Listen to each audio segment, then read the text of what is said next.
Hi friends, welcome back to my channel. இன்றைக்கி வந்து ஒரு சூப்பரான ஒரு பிரேக்ஃபாஸ்ட் ரெசிபி தான் பார்க்க போகிறோம். ஸோ நம்ம பேபிஸ்க்கெல்லாம் கொடுக்குற மாதிரி 6+ மந்த்லேருந்தே நீங்கள் வந்து இன்ட்ரடியூஸ் பண்ணலாம். ஸோ நான் பாப்பாவுக்கு இப்போ வரையும் கொடுத்துருக்கேன். பாப்பாவுக்கு வந்து இந்த ரெசிபி கொஞ்சம் பிடிக்கும், கொஞ்சம் இஷ்டப்பட்டு சாப்பிடுவாங்க. ஸோ ஒரு பேனில் கொஞ்சமாக பட்டர், கொஞ்சமாக வந்து கீ ஆட் பண்ணிவிட்டு இதுக்கு தேவையான கொஞ்சமாக வந்து சீரகம், அதுக்கப்புறம் காரத்துக்கு ஏற்ற மிளகு, நீங்கள் தூளாகவும் போடலாம், அப்படி இல்லைனா முழு மிளகாவும் போடலாம். நான் வந்து முழு மிளகு தான் சேர்த்துக்குவேன்.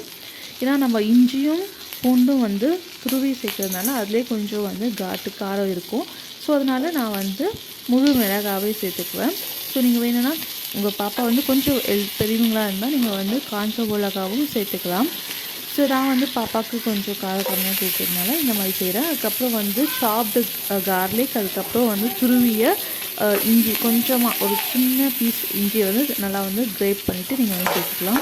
அதுக்கப்புறம் ஆனியன், கருவேப்பிலை போட்டு நல்லா வந்து சாட்டே பண்ணிக்கோங்க. அது கூட ஒரு தக்காளி, நல்லா வந்து தக்காளி வெங்காயம் நல்லா ஸ்மாஷ் ஆகிற அளவுக்கு நல்லா வந்து குக் ஆகட்டும்.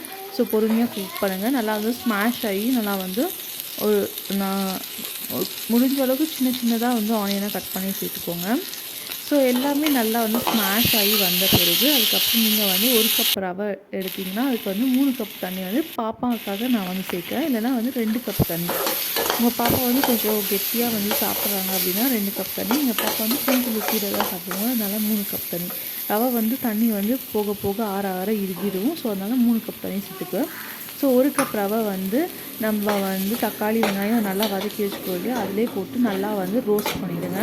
ஸோ ரோஸ்ட் பண்ணிவிட்டு அதுக்கப்புறம் நீங்கள் வந்து தண்ணி ஆட் பண்ணிங்கன்னா வாசனையும் டேஸ்ட்டும் வந்து சூப்பராக இருக்கும். பாப்பாங்களுக்கு ரொம்ப பிடிக்கும். கண்டிப்பாக வந்து ட்ரை பண்ணி பார்த்துட்டு உங்கள் பாப்பா கொடுத்துட்டு எப்படி இருந்துச்சுன்ட்டு கீழே கமெண்ட் பண்ணுங்கள். வேறு ஒரு சூப்பர் இன்ட்ரெஸ்டிங்கான வீடியோவில் பார்க்கலாம். Bye friends.